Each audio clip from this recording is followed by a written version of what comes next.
இன்னைக்கு தாங்க உங்களுக்கு இல்லை கடவுள் கொடுக்குற வரம். ஆனால் நாளைக்கு இருக்குது. அது எந்த நாளில் அப்படின்றது கடவுளுடைய கணக்கு. உங்கள் பயணம் இன்னும் முடியல. உங்கள் போராட்டத்தை தயவு செய்து நிறுத்தாதீங்க. சிறு சிறு முயற்சிகள் மூலமாக நம்பிக்கையை ஏற்படுத்துவதற்கு நீங்கள் தயாராகிட்டீங்கன்னா கடவுள் தர வேண்டியதை சீக்கிரமாக தந்து உங்களை உயரத்தில் உட்கார வச்சு அழகு பார்ப்பார். யார் யாரெல்லாம் உங்களை கேவலமாக நினைச்சாங்களோ அவங்களுக்கு தகுந்த பதிலடியை உங்கள் வாழ்க்கையின் மூலமாக அவர் தருவார். அற்புதத்துக்கு சொந்தக்காரர் நமக்கு சொந்தக்காரராக இருக்கும்போது அந்த அற்புதத்தை அவர் செய்யாமல் போயிடுவாரா என்ன? எல்லா விஷயங்களும் இங்கே இருக்கு. இனி நடக்க வேண்டிய ஒரு விஷயத்தையும் பாருங்க. கண்டிப்பாக உங்களுக்கு ஒரு வியப்பு அளிக்கக்கூடிய சம்பவங்கள் இனி உங்கள் வாழ்க்கையில் வரும்.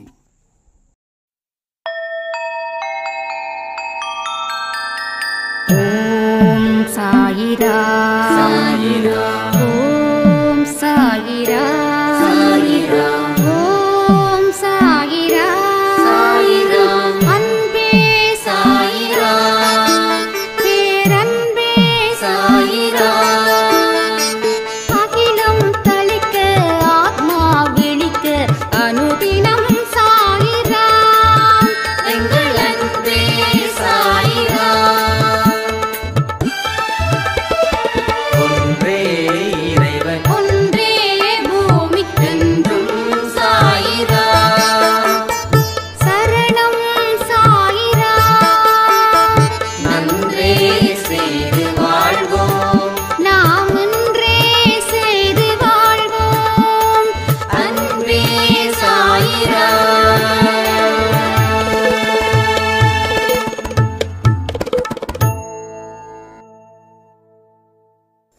சாயிரா.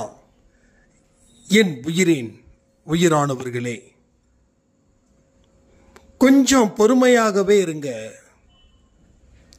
நீங்க நினைச்ச அத்தனை விஷயங்களையும் கடவுள் ஒரு நாள் உங்களுக்கு நிறைவேற்றியே தீருவார்.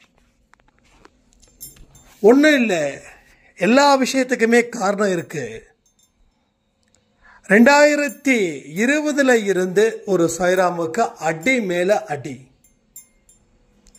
0% நம்பிக்கை, 0% நம்பிக்கை. கிட்டத்தட்ட 5 வருஷமா மீண்டு வர முடியாது அப்படின்ற ஒரு நிலையில அவங்க இருந்தாங்க.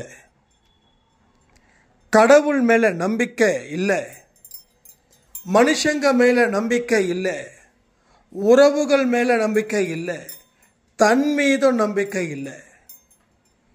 ஆக மொத்தம் யார் மீதும் நம்பிக்கை அவங்களுக்கு இல்லை. ஆனாலும் வாழணும்னு முடிவு பண்றாங்க. எந்த இடத்துலையும் வாழ்க்கை அவங்களுக்கு கை கொடுக்கவே இல்லை. அவ்வளவு கஷ்டத்தையும் அவ்வளவு நஷ்டத்தையும்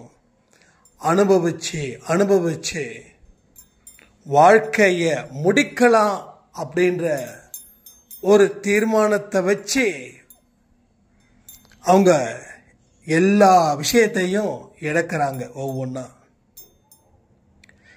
இப்போ தொடர்ந்து முன்னேற்றங்கள் இல்லை.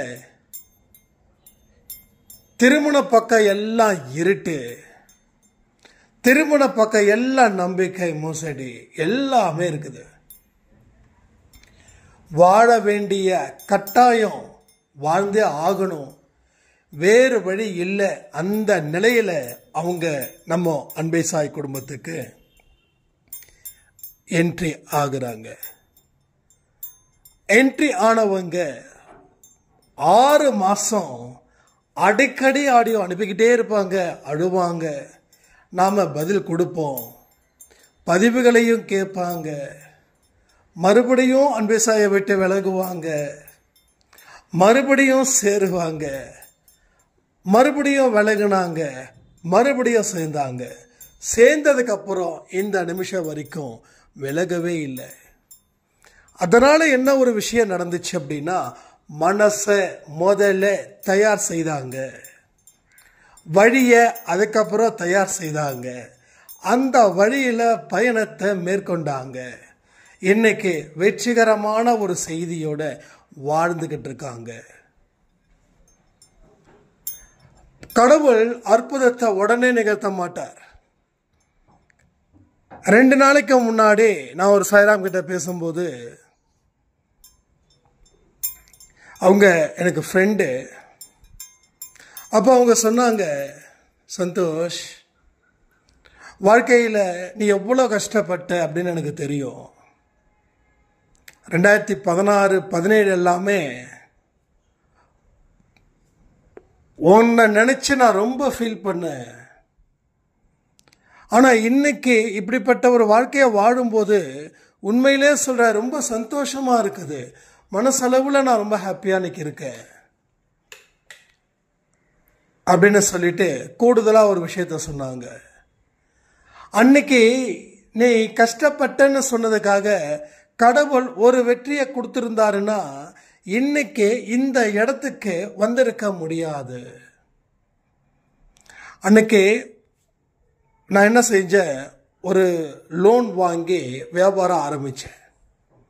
இது 2016 சொல்கிறேன். ஆனால் அந்த வியாபாரம் போகலை. கடையில் இருக்கக்கூடிய அத்தனை திங்ஸையும் வெளியில் தூக்கி வச்சுட்டாங்க. வாடகை கொடுக்கல, அட்வான்ஸ் கழிஞ்சிடுச்சு. வெளியில் தூக்கி வச்சு கடையோட நம்ம பூட்டை உடைச்சி உள்ளுக்குள்ளே இருக்க திங்ஸை வெளியில் எடுத்து மறுபடியும் அவங்க பூட்டை எடுத்து போட்டுட்டாங்க.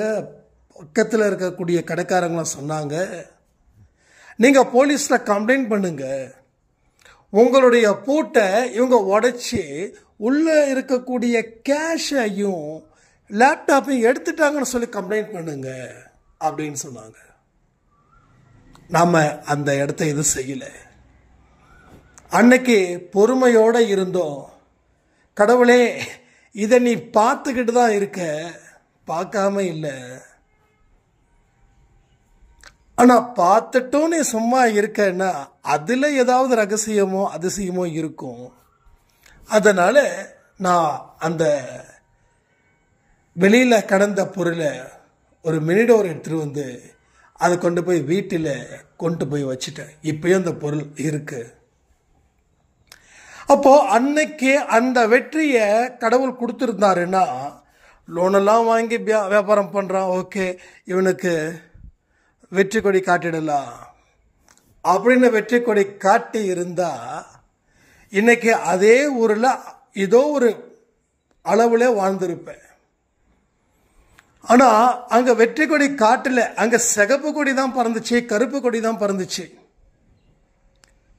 அப்போ இன்னும் நமக்கு அதிகரிச்சது பிரச்சனை, இன்னும் அதிகரிச்சது துரோகம். எல்லாமே ட்ரிபிளா நடக்குது, டபுளா இல்லை, ட்ரிபிளா இல்லை, அதுக்கு மேலே கூட நடக்குது. இது இப்படி தொடர்ந்து நடக்க நடக்க நடக்க என்ன ஆகுது, அந்த ஊர்ல வாழ முடியாத அளவுக்கு போயிடுச்சு.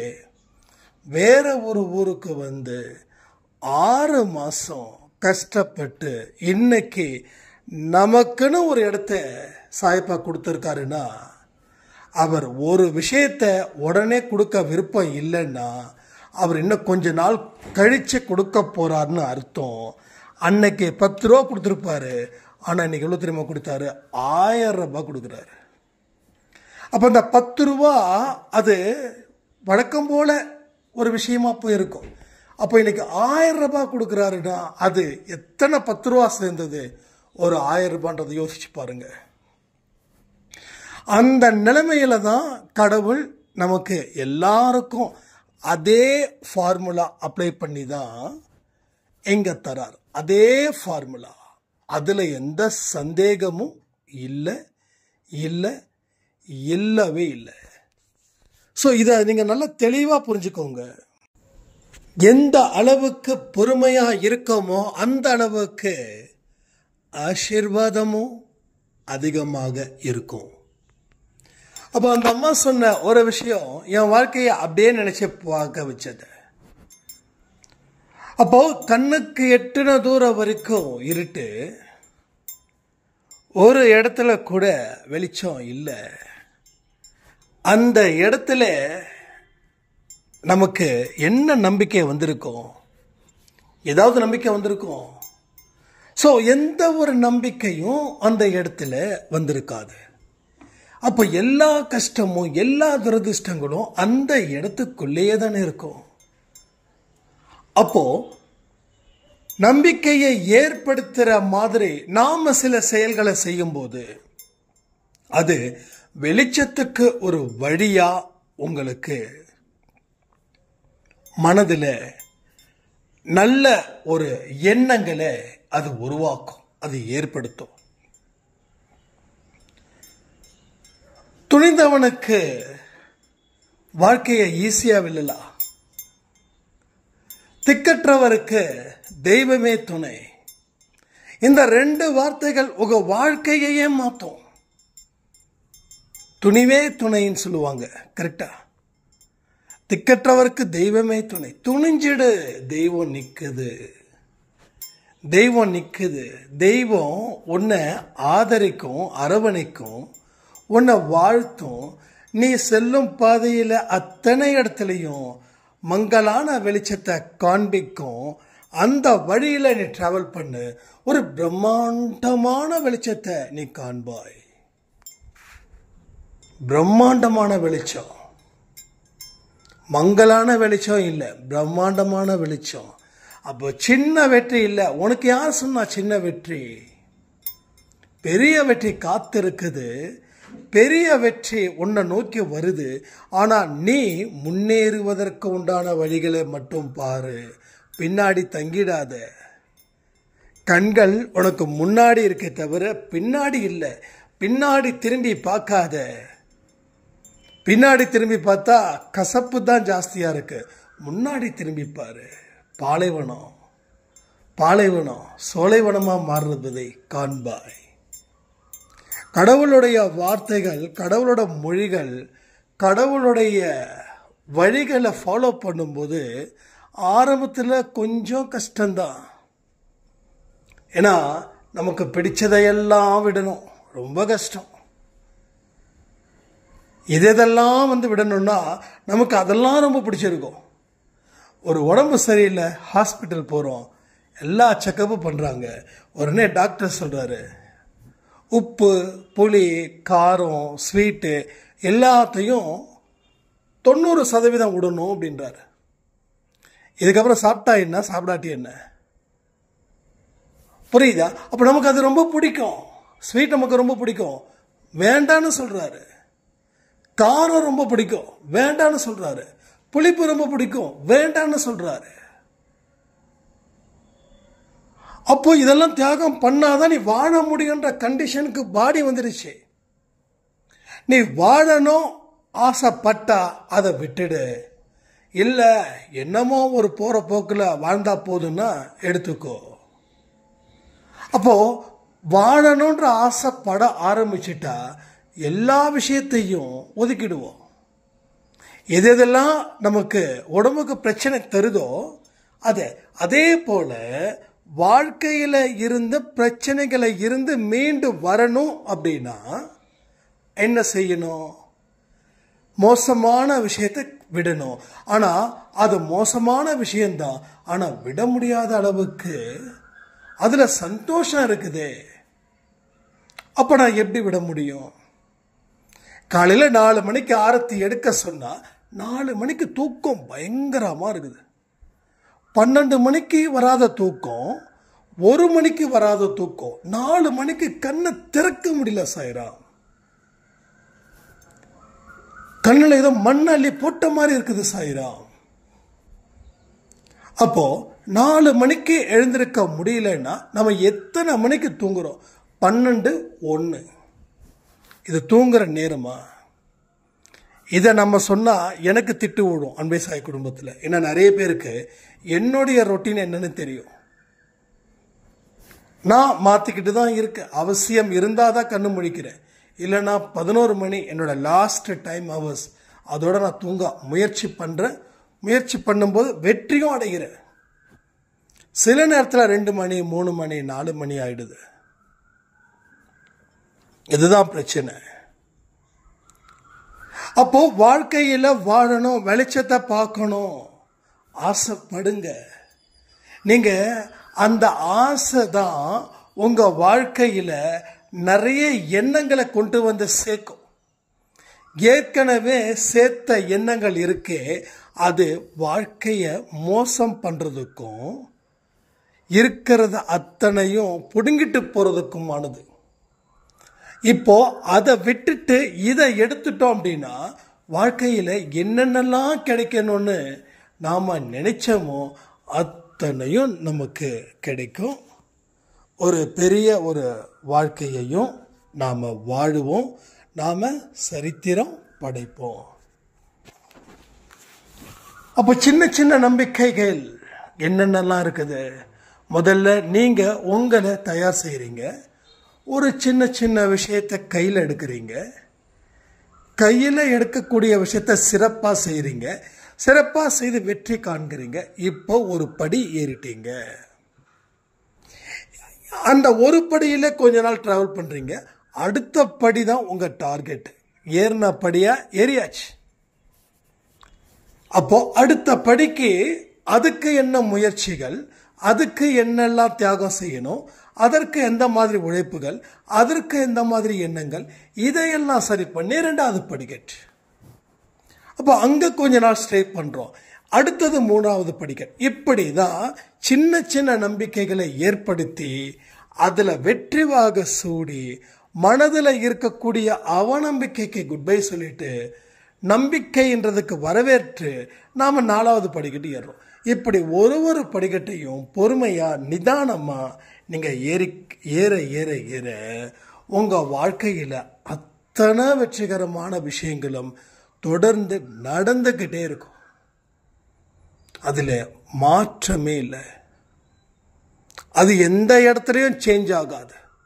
அவ்வளவு பெரிய அற்புதத்தை நீங்க படைக்கலாங்க. சத்தியமான வார்த்தை. சும்மாலாம் ஒன்றும் சொல்லவே இல்லை. எடுத்த உடனே கோட்டையை பிடிக்க முடியாது. எடுத்த உடனே நான் கோட்டையை பிடிக்கணும் அப்படின்னா ரொம்ப கஷ்டம், ரொம்ப முடியாது. அது ஏதோ அதிர்ஷ்டத்தால வந்தாலும் அது உங்க உழைப்பின் மூலமா வரலன்னு நினைச்சுக்கோங்க. அப்போ உழைப்பின் மூலமா வருவதுதான் நிரந்தரம்.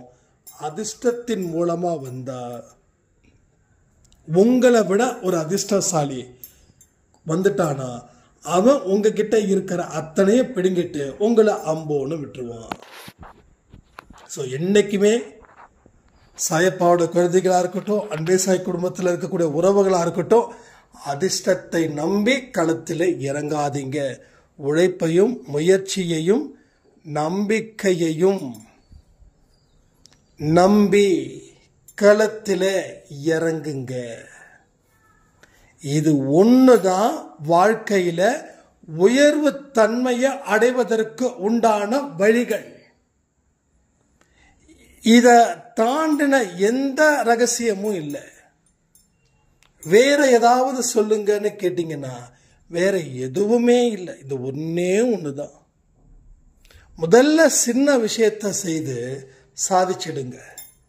4 மணிக்கு எழுந்துக்கிறது கூட சாதிக்கிறது தான். அளவோட சாப்பிட்றது கூட சாதிக்கிறது தான். 3 வேளையும் சாப்பிட்றதும் சாதிக்கிறது தான். ஏன்னா சில பேர் காலையில் பிரேக்ஃபாஸ்ட்டை கட் பண்ணுறோம், ரொம்ப தப்பு.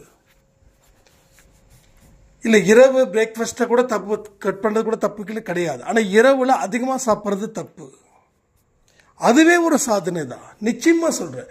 இதெல்லாம் ஒரு சாதனையா அப்படின்னு நீங்கள் கேட்கலாம். எஸ், இதெல்லாம் தான் சாதனை. அப்போது ஒரு மனசில் அவநம்பிக்கை விதைச்ச இடத்துல கொஞ்சம் நம்பிக்கை வந்துச்சுன்னா, நம்பிக்கை வருமா வராதா?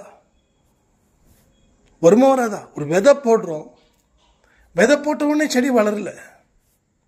எனக்கு இந்த மிளகா செடி ரொம்ப பிடிக்கும். அந்த மிளகாவுடைய அதை இது பிடிச்சி அந்த விதையெல்லாம் பிடிச்சி போடும்போது ஒரு வாரத்துக்கு வராது. அதுக்கப்புறம் லைட்டாக பச்சை கலரில் அந்த மண்ணுக்கும் அந்த பச்சை கலர் செடிக்கும் பார்க்கறதுக்கு ரொம்ப சந்தோஷமாக இருக்கும், நிம்மதியாக இருக்கும், ரொம்ப அழகாக இருக்கும். அந்த ஒரு விஷயம்தான் இந்த இடத்துல செடி வளர போகுதுன்றது நம்பிக்கை. நம்ம நம்பிக்கையை அடிப்படையாக வச்சு அந்த மண்ணில் இருந்து அத்தனை விதைகளும் செடிகளாக மாறுகிறது. ஒருவேளை செடியே வரணும்னு வச்சுக்கோங்க, நம்ம என்ன பண்ணியிருப்போம், அது வேற அப்படின்னு சொல்லிட்டு வேற ஏதாவது ட்ரை பண்ணியிருப்போம். வந்துருச்சு அந்த ஒரே ஒரு விதை, அவ்வளோ அழகாக இருக்கும் அந்த ஒரே ஒரு செடி. அதுக்கப்புறம் அடுத்தது பஸ் பஸ் பஸ்ன்னு வளரும், அது ஃபுல்லாக அதை தொட்டி ஃபுல்லாக வளரும். அப்போ அதே போலதான் ஒரு நம்பிக்கை, ஒரே ஒரு இடத்துல கிரிப்பு, அந்த கிரிப்பு கையில் கிடைச்சிடுச்சுடா, நம்ம எந்த இடத்துல டிராவல் பண்ணணுமோ அந்த இடத்துல நாம டிராவல் பண்ணலாம். இதெல்லாம் தான் நீங்க ரொம்ப தெளிவா புரிஞ்சுக்கணும். அந்த நம்பிக்கையை விதைப்பதற்கு உண்டான வழிகள் தான் சிறு சிறு முயற்சிகள், அதன் மூலமாக கிடைக்கக்கூடிய சந்தோஷம், அந்த சந்தோஷத்தின் மூலமாக கிடைக்கக்கூடிய நம்பிக்கை. அந்த நம்பிக்கை தான் உங்க முயற்சி அத்தனையையும், உங்க கனவுகள் அத்தனையையும் நினைவாக்க போகுதுன்ற ஒரு மனதில் ஏற்படக்கூடிய எண்ணம், அந்த எண்ணமே வெற்றிக்கு முகாந்திரமாக அமைகிறது. இது எல்லாத்தையும் பொறுமையா நிதானமா யோசிச்சு பாருங்க. உடனே நான் வெளிச்சத்துக்கே வரலையே அப்படின்னு சொல்லக்கூடாது. வெளிச்சத்தை நோக்கி போகும்போது அந்த வெளிச்சம் மங்களா தெரியுதா, அதை நினைச்சு சந்தோஷப்படுங்க. இல்ல நான் எதிர்பார்த்தது பெரிய வெளிச்சம், ஆனா இது என்ன சின்ன வெளிச்சம், இதுக்கா நான் இவ்வளவு தூரம் கஷ்டப்பட்டேன். இந்த இடத்துல முயற்சியை கைவிட்டவை முக்காவாசி பேரு, முயற்சியை தொடர்ந்தவ கால்வாசி பேரு. கால்வாசி ஜெயிக்கிறாங்க, முக்காவாசி தோக்குறாங்க. இதுதான் கணக்கு. இந்த கணக்கை நீங்க முக்காவாசியான மனிதர்களா மாற போறீங்களா, இல்ல சிலராக மாறி வாழ்க்கையில வெல்ல போறீங்களான்றது உங்க கணக்குகளை நான் விட்டுறேன். பல விஷயங்களை நாம என்ன செய்யறோம், அலட்சியப்படுத்துறோம். ஆனா அலட்சியப்படுத்தக்கூடிய அத்தனை விஷயங்களும் தான் உங்க வாழ்க்கையில மிகப்பெரிய தோல்விகளை கொடுக்குது. நிறைய விஷயத்தை அலட்சியப்படுத்துறோம். கொஞ்சம் கவனத்தை வைக்க ஆரம்பிச்சிட்டா நீங்க அலட்சியப்படுத்த மாட்டீங்க எந்த ஒரு விஷயத்தையும். அதை இன்னும் உறுதித்தன்மையோட மனதில் வைத்து போராடி நீங்கள் அடைய வேண்டிய இடத்தை நிச்சயமா அடைவீர்கள். நாளை எப்படி நடக்கும் அப்படின்னு நினைக்காம இந்த நாளை நான் சிறப்பா வாழ ஏன் முயற்சி பண்ணல அப்படின்னு நினைச்சு பாருங்களேன். அப்ப நாளைக்கு கிடைக்க வேண்டிய அத்தனை விஷயமும் இன்றுக்கு உண்டான ஆரம்பமா இருக்கும். இன்றுக்கு உண்டானது தான் ஆரம்பமா இருக்கும். அதை நாம சரி பண்ணணும். நாளை என்பது ஒவ்வொரு மனுஷனோட வாழ்க்கையிலையும் முக்கியம். அப்போ நாளை எப்படியோ அதை விட இன்று 2 மடங்கு முக்கியம். அப்ப இந்த நாளில் நீ என்ன செஞ்ச, இந்த நாளில் நீ என்ன சாதிச்ச, இந்த இரவு பொழுது தூங்குறதுக்கு முன்னாடி ஒரு கணம் யோசிக்கும் போது நான் இன்று என்ன செஞ்சேன், நான் இன்று எதை அடிப்படையாக வச்சு வாழ்ந்தேன், இன்னைக்கு என் வாழ்க்கையில் நம்பிக்கை ஏற்பட்டுச்சா, நான் சந்தோஷமா இருந்தேனா, என்ன நான் காயப்படுத்தினா இல்லை என்ன நான் ஊக்கப்படுத்திக்கிட்டேனா. இத்தனை விஷயங்களை கேட்க கேட்க கேட்க உங்க மனசுல ஒரு தெளிவு கிடைக்கும். அந்த தெளிவே உங்களை யாருன்னு இந்த உலகத்துக்கு காட்டும். அப்ப சிறு சிறு முயற்சி பெரிய வெற்றி. நம்ம இந்த சேர்த்து வைக்கிற பாருங்க காசு, இந்த 10 ரூபா 50 ரூபா 100 ரூபா 200 300ன்னு ஒரு வருஷம் கழிச்சு தான் நான் பார்ப்பேன். ஆனால் தினமும் சேர்த்து வைக்கிறது என் லட்சியம் அப்படின்னு நினைக்க ஆரம்பிச்சிட்டிங்கன்னா உங்கள் வாழ்க்கையில் ஒரு வருஷத்துக்கு அப்புறம் அந்த காசு உங்களுக்கு ஒரு மிக முக்கியமான தேவைக்காக பயன்படும். அப்போ அந்த இடத்துல என்ன ஆகுது?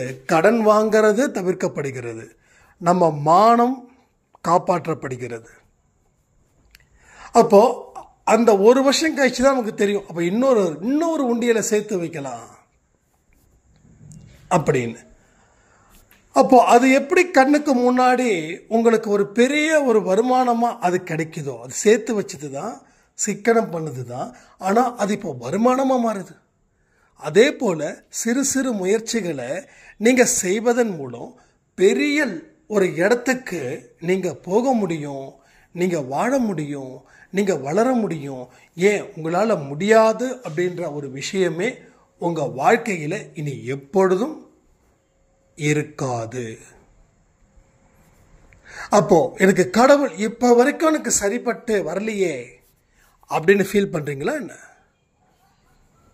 ஃபீல் பண்ணவே வேண்டாம். ஏன்னா ஒரு பெரிய தொகையை உங்க கொடுக்க ரெடியாக இருக்காரு. இல்லை இல்லை எனக்கு இவ்வளோ இருந்தால் போதும் அப்படின்லாம் கேட்க முடியாது. ஏன்னா உங்களுக்கு இருக்கக்கூடிய டேர்ம்ஸ் அண்ட் கண்டிஷன்ஸ் அப்படின்றது வேற. சில பேருக்கு கடவுள் கொடுத்துறாரு, ஏன்னா அவன் கர்மா அப்படி, அவன் வாழ்க்கையில் அவ்வளோதான் அவனால் லீட் பண்ண முடியும், அவனுடைய கெப்பாசிட்டி அவ்வளோதான். ஆனால் உங்கள் கெப்பாசிட்டி அப்படி கிடையாது, அவரை விட 10 மடங்கு ஜாஸ்தி. அப்போ அந்த 10 மடங்கு ஜாஸ்தியான கெப்பாசிட்டியை நீங்கள் அடையணும்னா 10 மடங்கு துன்பத்தையும் சேர்த்து தாங்க எடுத்துகிட்டு போகணும். வேறு வழியே இல்லை. நீங்கள் வேண்டான்னு சொன்னாலும் ஒரு மினிமம் லைஃப்பில் கடவுள் கொடுக்குற மாதிரிலாம் இல்லை. போராடு, இன்னும் உன்னோட போராட்டத்துடைய காலம் முடியல. நீ புறப்பட்டுட்ட, உன் பயணம் இன்னும் முடியல. நீ சென்னையில இருந்து பெங்களூர் போகணும் முடிவு பண்ணிட்ட, இடையில தருமபுரியில் எதுக்கு இறங்குற? அதுவும் இடமா? இப்போ நீ சென்னைக்கு போகணுமா இல்லை பெங்களூர் போகணுமா? அப்போ இதெல்லாம் புரிஞ்சிக்க வேண்டிய இடத்துல இருக்கிறோம். நாம் எங்கே ஏறணும் எங்கே இறங்கணும்னு நினச்சோமோ அங்கே இறங்கணும். அப்போ தான் அந்த பயணம் முடியும். அப்போ நம்ம பயணம் இங்கே முடியல, யாருக்குமே முடியல. பேசுகிற எனக்கும் முடியல, கேட்குற உங்களுக்கும் முடியல. அப்போ பயணங்கள் இருக்கிற வரைக்கும் ஒரு சில கஷ்டங்களும் இருக்கும். ஆனால் கஷ்டம் மட்டுமே இருக்குன்னு நான் சொல்லிட முடியாது, அதில் இன்பமும் இருக்குது. ஸோ பயணம் மேற்கொள்ளும் போது எல்லாருக்கும் டயர்டு, ஆனால் போகும்போது ஏதாவது ஒரு சிந்தனைகளோட தானே நம்ம இருக்கோம். அந்த மரத்தை பார்க்குறோம், செடியை பார்க்குறோம், பலவிதமான மனிதர்களை பார்க்குறோம், அந்த மலைகளை பார்க்குறோம், இடத்த பார்க்குறோம், சில்னஸ், சில இடத்துல ரொம்ப வெயிலாக இருக்கும், சில இடத்துல லைட்டாக கிளைமேட் சேஞ்சாக இருக்கும். என்னமோ ஒரு விஷயங்கள் நடந்துக்கிட்டே இருக்குது. ஆனால் வீட்டில் இருக்கும்போது இந்த எண்ணங்கள் வராது, ட்ராவலில் இருக்கும்போது இந்த எண்ணங்கள் வரும். வீட்டில் இருக்கும்போது என்ன எண்ணங்கள் வரும்? வீட்டு சம்மந்தப்பட்டது, உறவுகள் சம்மந்தப்பட்டதாக வரும். வெளியில் போகும்போது எப்படிப்பட்ட எண்ணங்கள் வரும்? உறவுகள் சம்மந்தப்பட்டது குறைவாகவும் அந்த சிச்சுவேஷன் இருக்கக்கூடிய எண்ணங்கள் ஜாஸ்தியாகவும் வரும். அப்போ எல்லாமே எனக்கு கம்ஃபர்டபுளாக இருக்கணும் அப்படின்னு நினைச்சா வாழ முடியாது. எதுவாக இருந்தாலும் ஏற்றுப்பேன், அது எனக்கு பிரச்சனை இல்லை அப்படின்னு ஒரு மனநிலையில் இருக்கும்போது தான் அது உங்களுக்கு சாதகமாக வரும். உங்கள் வாழ்க்கையில் இன்னமும் ஒரு பலமான இடத்துக்கும் அதை அழைச்சிட்டு போகும். அதனால் எனக்கு கடவுள் கொடுக்கலையே அப்படின்னு நினைக்காதீங்க. கடவுள் கொடுக்குறாரு, ஆனால் அதற்கு உரிய நேரம் இது இல்லை. அதாவது இன்னைக்கு இல்லை அப்படின்னா நாளைக்கு இருக்குதுன்னு அர்த்தம். இன்னைக்கும் இல்லை, எப்பொழுதும் இல்லைன்னு சொல்லலை. இன்னைக்கு இல்லைப்பா அப்படின்னா நாளைக்கு இருக்குன்னு அர்த்தம். அதுக்கு உண்டான எதிர்ச்சொல் என்னன்றதை பார்க்கணும். நம்ம இன்னைக்கு இல்லைன்னா நாளைக்கு இல்லைன்னு நாமளே நினச்சிக்கிறோம். அப்போ நாளைக்கு தேவையானது கிடைக்காம போனதுக்கு நீங்கள் நேற்று நினச்சிங்க இன்னைக்கு இல்லைன்னு, அதனால தான் இன்றைக்கும் கிடைக்காம போகுது. ஸோ நல்ல மனதோட கண்டிப்பாக என்னுடைய முயற்சிக்கு ஏற்ற பலன் கண்டிப்பாக கடவுள் நாளை கொடுப்பார். அது வரைக்கும் அந்த நாளை அப்படின்றது எதுன்னு எனக்கு தெரிய வேண்டிய அவசியமே இல்லை. அந்த நாளை எந்த நாளுன்னு முடிவு பண்ணக்கூடியது கடவுள் தான். நான் என்ன செய்யணுமோ என்னுடைய எல்லைக்கு உட்பட்டு நான் அத்தனையும் செய்வேன். அந்த மாதிரியான ஒரு மைண்ட் செட்டப்பை ரெடி பண்ணுங்க. உங்கள் வாழ்க்கையில் எல்லாமே நடக்கணும்னு சொல்லி இந்த ஆடியோவை நான் முடிக்கிறேன். ஜெய் சாய்ராம்.